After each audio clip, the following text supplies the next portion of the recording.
नमो सिद्धाणं नमो आयर्याणं नमो वज्रायाणं नमो लोये संवसाहुणं मंगलं भगवान् वीरो मंगलं गौतमो गणी मंगलं कुन्दकुन्दार्यो जैन धर्मोस्तु मंगलम सर्वमंगलमांगल्यं सर्वकल्याणकारकं प्रधानं सर्वधर्माणां जैनं जयतु शासनं वन्दितु सर्वसिन्धे दुर्विमचलमणोवमं गदिं पत्ते वोचामि समय पाहुड मिणमो सुध केवली बणिदम नमः समय साराय स्वानुभूत्या च कासते चित्स्वभावाय भावाय सर्वे भावान्तरच्छिदे। आचार्य श्री कुंद देव रचित श्री समय सार जी परमागम चौथी गाथा के आधार से एकत्व की दुर्लभता की बात यहाँ चल रही है। आवाज थोड़ी सी और बढ़ा दें, बहुत जरा सी। गाथा का सही है, नहीं हल्की हल्की तेज हो गई, कम कर। गाथा का सभी हाँ आ गई, सभी गाथा और हिंदी का पाठ करें। सुध परिचिदाणु बूंदा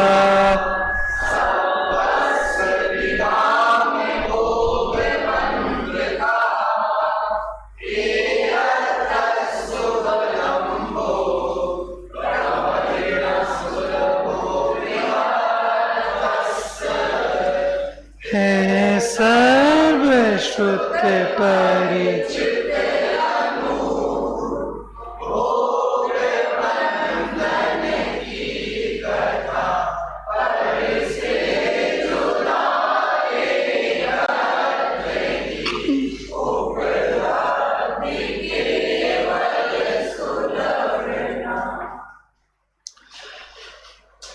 जब भी आचार्य कुंद की हम गाथाएं पढ़ें तो एक बार को 2000 साल पहले पहुंच जाओ। पौन्नूर प्रदेश में जो कुंद आचार्य की तपस्थली है, जानते होंगे आप लोग ना, पौन्नूर है। अच्छा गए हैं? अच्छा, बहुत सुंदर स्थल है। मैं भी अभी कुछ महीने पहले ही होकर आया वहां पर। मानो वहां कुंद आचार्य विराजमान हैं, अपनी तपस्या में लीन हैं, और हम पहुंचते हैं उनके पास और उनसे निवेदन करते हैं कि हे आचार्य देव, हमारे कल्याण का मार्ग बताइए। हमारी कहाँ भूल रह जाती है, हमें कहाँ समझ में नहीं आता, हम क्या करें कल्याण के लिए। तो आचार्य ने उपदेश देने से पहले ये बात कही, सुध परिचिदाणु भूदा सब वस सभी काम भोग बंद कहा। सभी काम भोग और बंद की कथा तो तुमने बहुत सुनी है। हम सामने ही बैठे हैं, आचार्य के चरणों में बैठे हैं। वे बता रहे हैं हमारी दशा कि काम भोग बंद की कथा तो तुम अनंत बार सुन चुके हो, अनंत बार उसका परिचय प्राप्त कर चुके हो, अनंत बार उसका अनुभव कर चुके हो। पर इस अनंत काल में, इन अनंत बारों में पर से भिन्न इस चैतन्य की एकत्व आत्मा की कथा कभी सुनी नहीं है। सुना भी है तो परिचय नहीं किया, और परिचय भी कर लिया तो उसका अनुभव नहीं किया। तो इसलिए मैं एकत्व बताऊंगा, इसलिए मैं एकत्व आत्मा की कथा सुनाऊंगा, उसका परिचय कराऊंगा और उसका अनुभव कराऊंगा। यहां गाथा का एक अर्थ करते हुए फिर हम आज टीका की चर्चा करेंगे।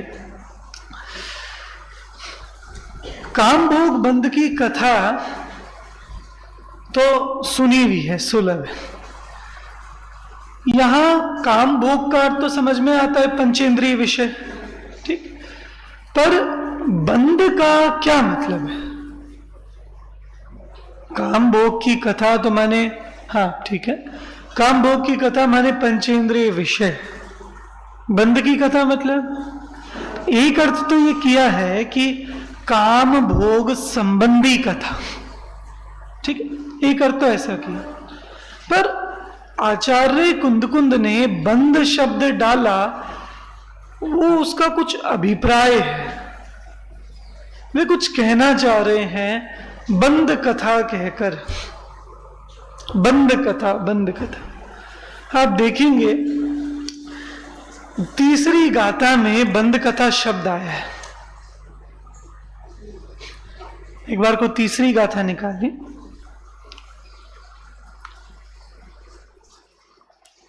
हाँ ये देखिए, यहां नीचे वाली लाइन, मैंने ऊपर तो कहा कि एकत्व निश्चय को प्राप्त समय ही लोक में सर्वत्र सुंदर है, माने एकत्व आत्मा, और इस एकत्व में बंध की कथा वो विसंवाद करने वाली है। तो एकत्व में बंध की कथा का क्या मतलब? देखो, और तो यही जो बंध कथा कहा है ना तीसरी गाथा में, इसी को उन्होंने चौथी गाथा में बंध कथा नाम से कहा, ठीक। अब बंध कथा का क्या मतलब है? तो बंध माने क्या होता है? बंध, आप सभी बंधे हुए हैं, बंधे हुए हैं।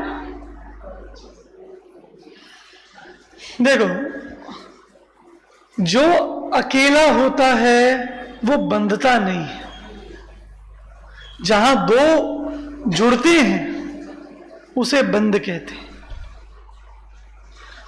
आत्मा अकेला है तो नहीं बंधा, कर्म परमाणु अकेला है वो भी नहीं बंधा, और दोनों जुड़ गए तो बंद हो गया। माने उसे कर्म का भी बंद हो गया और आत्मा का भी बंद हो गया। आज हल्की सी गूंज सी लग रही है, थोड़ी और कम कर दें आवाज, ऐसा लग रहा है। आप लोग को आ रही है हल्की सी गूंज जैसी? ठीक लग रही है? चलिए ठीक है, ठीक है, अभी सही है एकदम। तो देखिए, तो बंध का मतलब है दो का जुड़ना, और एकत्व मतलब जहां अकेला रहता है। भैया आप अभी अकेले हो या बंधे हुए हो? हाँ नहीं, एक मैं बिल्कुल स्थूल दृष्टि से पूछ रहा हूं, लौके अभी अकेले हो या बंधे हुए हो? नहीं, देखो अभी समझ में नहीं आया। आप बंधे हुए हैं या अकेले हैं? अरे लोक में बंधन किसका नाम है? आप बंधे हुए हैं अकेले हैं? ये कह रहे हैं अभी अकेले। और आप बंधे हुए हैं। देखो, एक अकेला पुरुष बंधा हुआ है? नहीं। एक अकेली स्त्री बंधी हुई है? नहीं। और दोनों एक साथ जुड़ गए तो उसे कहते हैं, तभी तो कहते हैं वो बंधन में बंध जाना। मतलब ये दुनिया बहुत समझदार है, वो शादी के कार्यक्रम में इसीलिए गांठ लगाती, वो बताने के लिए कि ये गठबंधन है। मतलब वे बता रहे हैं कि ये क्या है? बंध है, बंधन है। तो आप हर जगह से ये समझ सकते हैं कि जहां अकेला है वो अबंध है, और जहां दो जुड़ गए वो बंद हो गए। अब ये कह रहे हैं कि काम की कथा, भोग की कथा, पंचेंद्रिय विषयों की कथा हमने अनंत बार सुनी, ठीक है। बंध की कथा अनंत बार सुनी है? बंद की कथा अनंत बार सुनी है। अभी इसका समझना है, बहुत गहरा भाव है इसमें, बहुत गहरा। आप लोगों ने वो पुस्तक पढ़ी है क्या, जो डॉक्टर मनीष जी की अभी अभी एक पुस्तक आई है, समय सार कांटों की डगर? यहां तक आई है क्या? अभी नहीं आई। चलिए, वो आप लोग मंगाइएगा और पढ़िएगा उसको, मतलब जयपुर में ही जो अपने संजय जी हैं, सर्वोदय हिंसा, वहां से मिल जाएगी। आप उस पुस्तक को पढ़िएगा। इतना गजब का विवेचन उसमें किया है, ये बताने के लिए कि समय सार किन परिस्थितियों में लिखा गया। आचार्य कुंद के सामने क्या चुनौतियां थी, उसका बहुत सुंदर वर्णन उसमें किया। वो बंद कथा से संबंधित कुछ बात है, इसलिए मुझे याद आया। हमने, ऐसा नहीं है कि इससे पहले आत्मा नहीं सुना, आत्मा सुना है, पर हमने बंधे हुए आत्मा की बात सुनी। बंद कथा मतलब बंधा हुआ आत्मा। तो भैया आत्मा भी दो तरह का होता है क्या? एक बंधा हुआ आत्मा और एक मुक्त आत्मा। कि आत्मा तो आत्मा ही है। सुनिए, जब हम आत्मा के साथ राग की, द्वेष की, मोह की, कर्म बंध की, संयोगों की, संसार को जोड़कर बात करते हैं, उसे कहते हैं बंधा हुआ आत्मा। और इन संयोगों के बीच में भी अभी वर्तमान में इन सब स्थितियों के बीच में भी आत्मा अबंध है। आत्मा का एकत्व स्वभाव छूटा नहीं है। मैं अनादि अनंत एकत्व हूं, वैसा ही हूं। बंद अवस्था में होता है, स्वभाव में नहीं होता। बंद कहां होता है? अवस्था में, स्वभाव में नहीं होता। तो हमने पर्याय की तरफ से तो आत्मा की बात बहुत बार सुनी, पर इन पर्यायों में एक अखंड रहते हुए चैतन्य आत्मा की बात नहीं सुनी।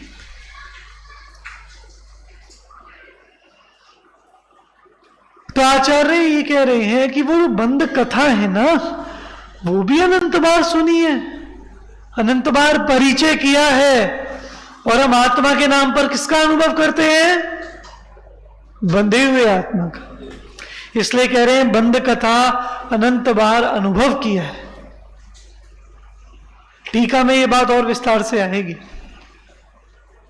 जिस समय ये समय सार लिखा जा रहा था, इससे पहले कोई भी अध्यात्म का ग्रंथ लिखित रूप में उपलब्ध नहीं था। इससे पहले आगम के ग्रंथ थे, कसाय पाहुड़ था, षटखंडागम था। वहां व्यवहार न्याय की मुख्यता से निरूपण है उन ग्रंथों में। वो भी सर्वज्ञ देव की ही वाणी है, भगवान के द्वादशांग का ही अंश है, परंतु वहां व्यवहार न्याय का कथन है।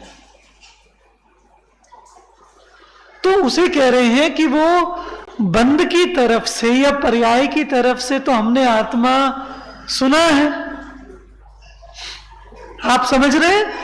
आचार्य कुंद के सामने ये चुनौती थी कि उन्हें पूर्व में लिखे गए ग्रंथों का सम्मान भी कायम रखना था, क्योंकि है तो वो सर्वज्ञ की वाणी है, और उसके साथ साथ उससे अलग शुद्ध आत्मा की बात भी स्थापित करनी थी।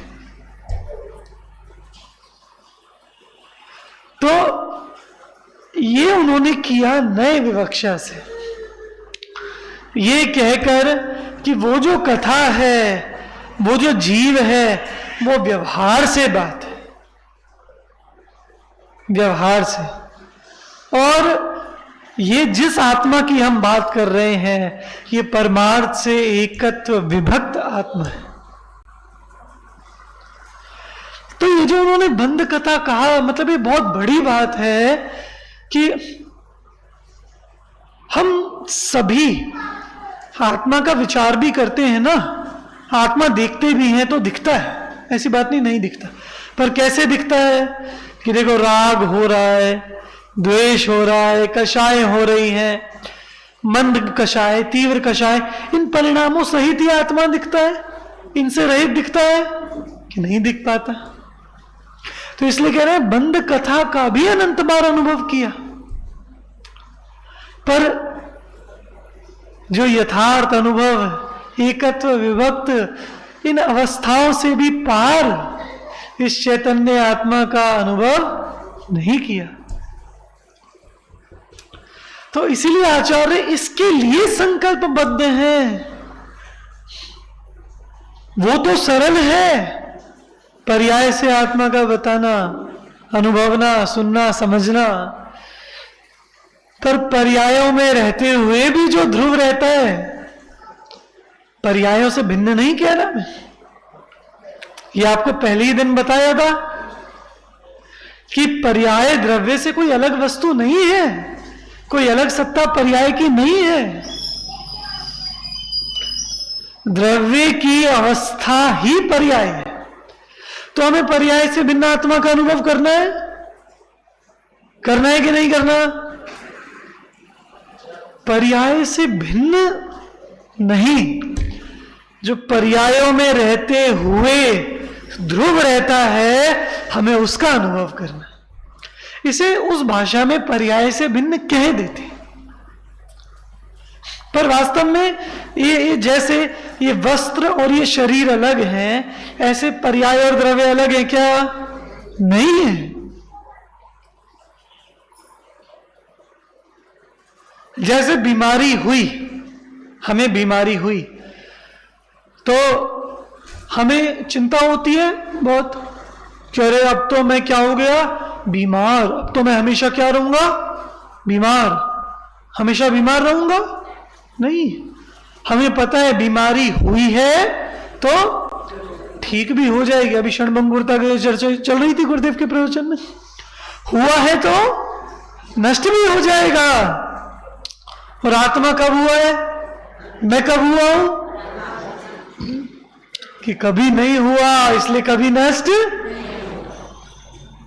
तो पर्याय से भिन्न की बात नहीं है, पर पर्यायों में माने बदलते हुए में एकत्व की बात है। तो बोलो, आप बीमारी हो कि आप स्वास्थ्य हो, कि आप अमीर हो, कि आप गरीब हो, शरीर की दृष्टि से पूछ रहा हूं अभी, माने शरीर भी कौन है? अगर आप जन्म से मरण तक देखो तो शरीर कौन है? बीमार है, स्वस्थ है, अमीर है, गरीब है, युवा है, बालक है, वृद्ध है, कौन है? कि शरीर तो शरीर है। तो शरीर में ये बात समझ में आती है ना। तो ऐसे ही आत्मा देव है, नारकी है, रागी है, द्वेषी है, मंद कषाई है, तीव्र कषाई है।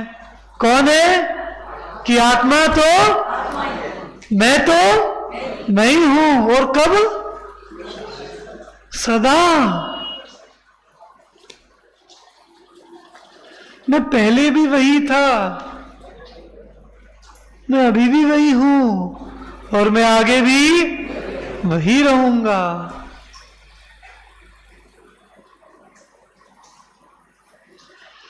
इसलिए ये बहुत कुछ होता है, अवस्थाओं में बहुत कुछ बदलता है। किसकी अवस्था? मेरी अवस्था, इसमें कोई चिंता नहीं। अवस्था किसकी? मेरी। तो अवस्थाओं में बहुत कुछ बदलता है, पर मैं नहीं बदलता।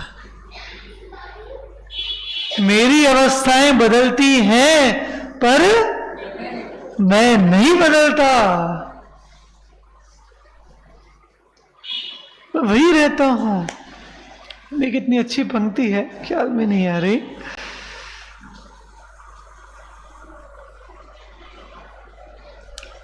क्या क्या भैया आराधना संग्रह रखी है यहाँ पे? हाँ एक बार देना, एक बहुत अच्छी पंक्ति ध्यान में आ रही है।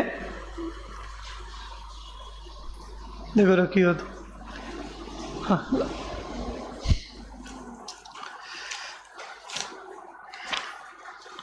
मैंने पंडित साहब ने तो एक एक काव्य में, एक एक पंक्ति में ये ध्रुव चैतन्य का इतना रस भरा है, इतना बल भरा है। हाँ अभी देखना, ये बंद कथा की बात चल रही है। हम बंद कथा सुनी है, परिचय किया है और अनुभव किया है, पर पर्यायों से पार, पर्यायों में रहता हुआ पर्यायों से पार एक त्रिकाली ध्रुव चैतन्य मैं भगवान आत्मा, उसका अनुभव नहीं किया। नहीं किया ना, तो क्यों चिंता कर रहे हो? करा रहे हैं।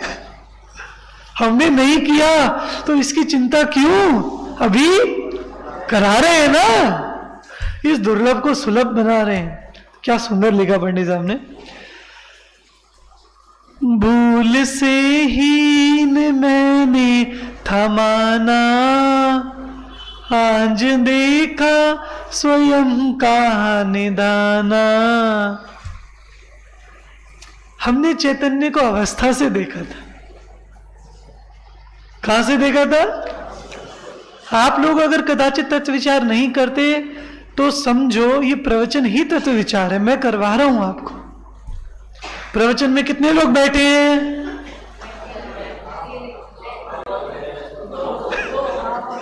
एक आप और एक मैं।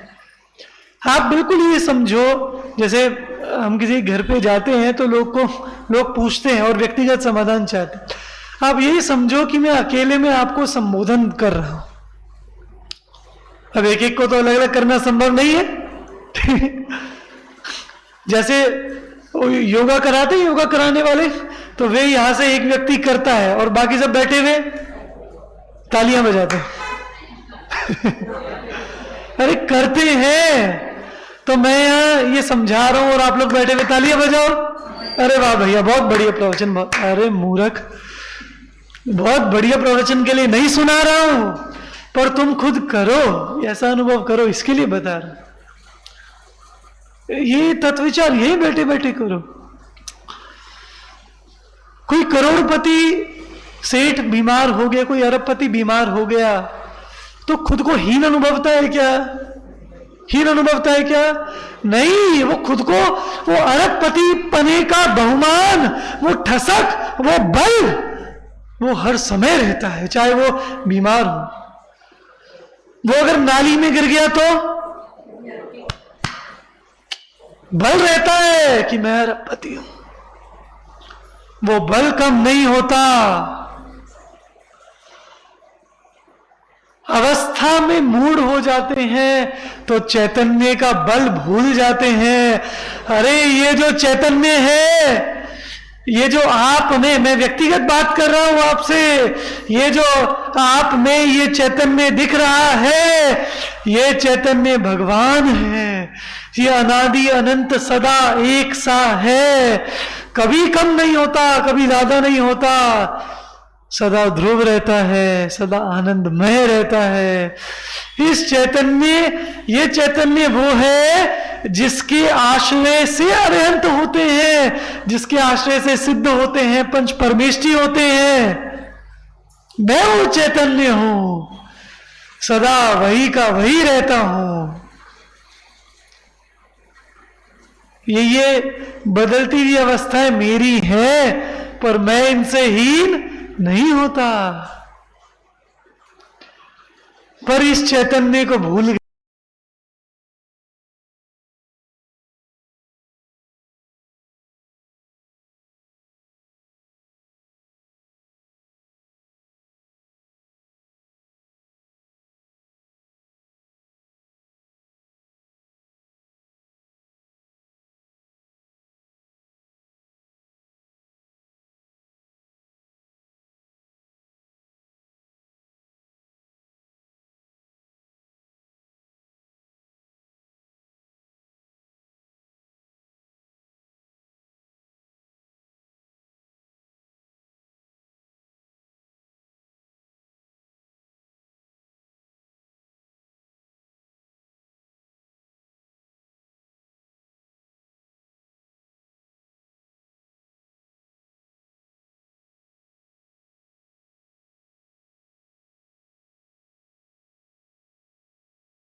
ठीक है तो मुझे कोई दिक्कत होगी, कुछ गुस्सा आएगा, कुछ परेशानी, कि वैसे ही तो है, कुछ भी तो नहीं हुआ। आपकी अंगूठी और आपके पिताजी ने कहा कि बेटा लाओ अंगूठी दो, वो इसका कड़ा बनवाना है या चेन बनवानी। तो अंगूठी सुनार को दी और चेन बन के आ गई। तो क्या हुआ? अब आप क्या करोगे जब चेन बन के आई? क्या करोगे? तोलोगे। तोलोगे? पहले अंगूठी को तोला था और अब इसको तोलोगे। और आपने तोला तो जितना अंगूठी का वजन था उतना ही चेन का वजन आया। मतलब ज्यों का त्यों ही मिल गया कि हमें तो फर्क नहीं पड़ता कि चेन है अंगूठी है, पर वजन सोना जितना था उतना ही मिल गया।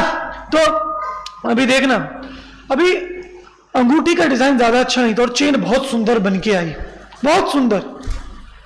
बस पहले वो 10 ग्राम की थी और अब 9 ग्राम की रह गई, पर बहुत सुंदर चेन, बहुत सुंदर बनकर आई है। बोलिए भाई साहब, बोलो बोलो, ज्यादा अच्छी लग रही है। अरे पहले कितनी गंदी अंगूठी, कितनी बेकार पुराने जमाने की थी और अब एकदम नए स्टाइल की चेन बनकर आई है। बस 9 ग्राम है, 1 ग्राम कम है। कोई दिक्कत, कोई परेशानी? अरे भैया नहीं, हमें इस बात से फर्क नहीं पड़ता कि अंगूठी है या चेन है। अरे सोना ज्यों का त्यों होना चाहिए।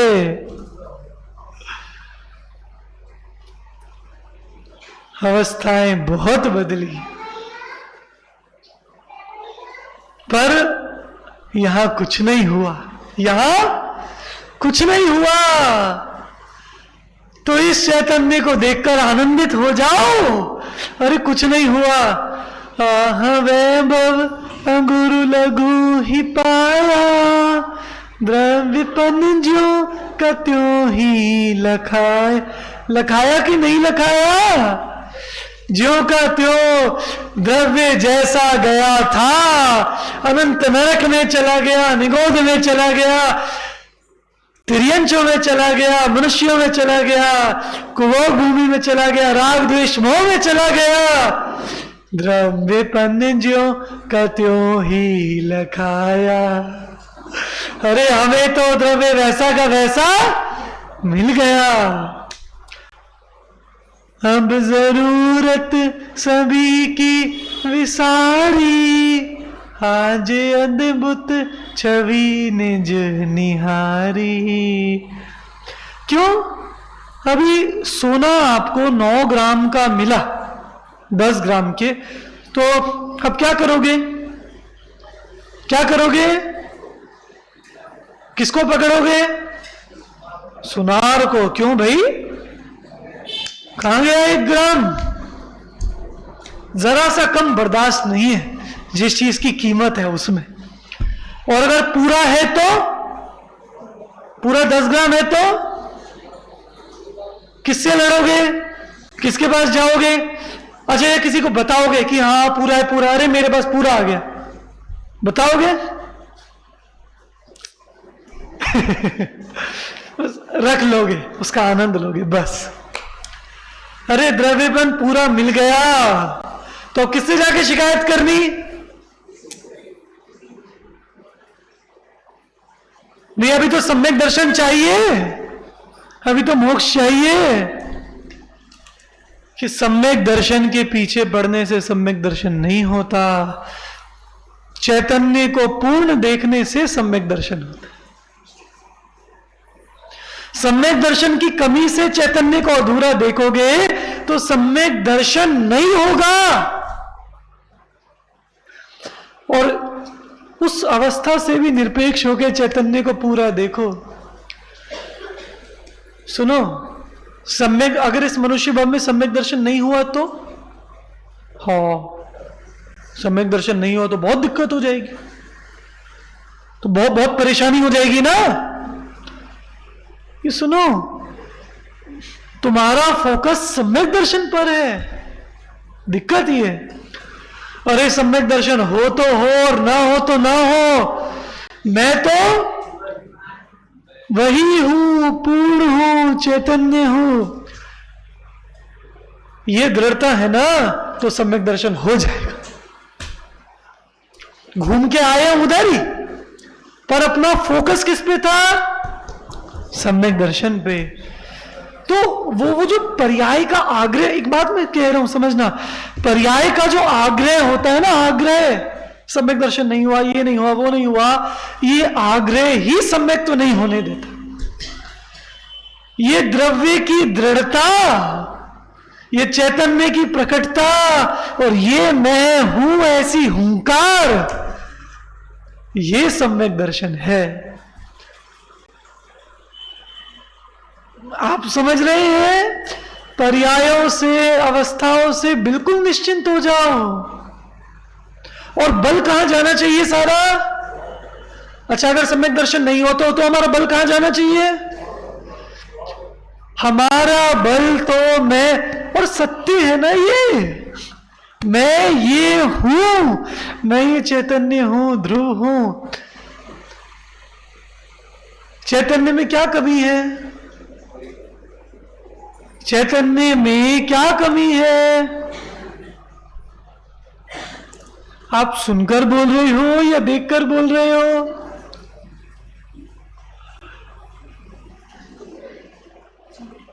इसे सुनकर नहीं, देखकर बोलो, तब हम समझे।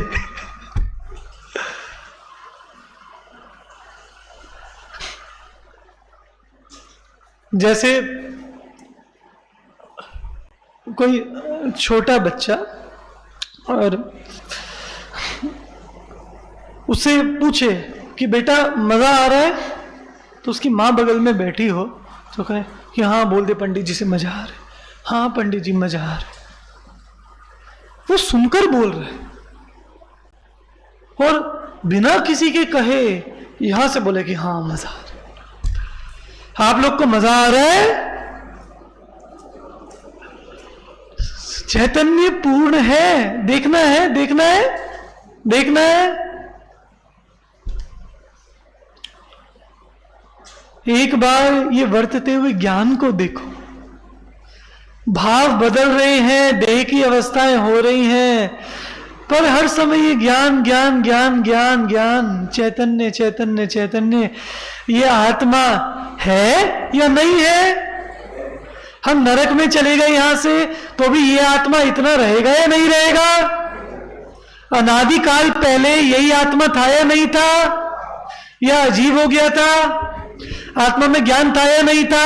दर्शन था, सुख था, वीर्य था? कोई आत्मा को पहले सुखी कर सकता था, अभी कर सकता है, दुखी कर सकता था, अभी कर सकता है। तो ऐसा चैतन्य दिख रहा है? दिख रहा है सबको? ऐसा चैतन्य कौन है? कौन है? मैं हूं, मैं हूं। ये सुन, यहां देखो, यहां देखो, ऐसा चैतन्य मैं हूं। तो बताओ, चैतन्य में, जैसे पुस्तक का एक पेज फट गया तो पेज जोड़ना है, चैतन्य में क्या जोड़ना है? क्या जोड़ना है? क्या कह रहे हो? चैतन्य में क्या जोड़ना है? कुछ भी नहीं। क्या जोड़ना है? इसका मतलब तो मैं कैसा हूं? परिपूर्ण हूं। मैं कैसा हूं? अरे मुझ में कुछ नहीं जोड़ना, कुछ बदलना नहीं। कुछ बदलना हो तो अपूर्णता होगी। कुछ बदलना है क्या? कुछ बदलना नहीं। इसलिए मैं तो कैसा हूं? परिपूर्ण हूं। तो मैं ये चैतन्य परिपूर्ण हूं। बोलो एक बार। अब बोला ना, अब लखो, मैं ये चैतन्य परिपूर्ण हूं। बस बस सुनना, बस ये दृढ़ता, कल आपको मिथ्यात्व का अनुभाग बताया था ना, इस दृढ़ता से ये मिथ्यात्व का अनुभाग स्वतः हीन होता जाएगा, स्वतः कर्म के उपशम होगा, स्वतः सम्यक तो हो जाएगा। पर मैं तो कैसा रहूंगा? परिपूर्ण ही रहूंगा। और ये दृष्टि ही खुद को परिपूर्ण देखते देखते सम्यक दर्शन हो जाएगा, परिपूर्ण देखते देखते मोक्ष हो जाएगा। पर मैं तो कैसा रहूंगा? परिपूर्ण रहूंगा। विचार।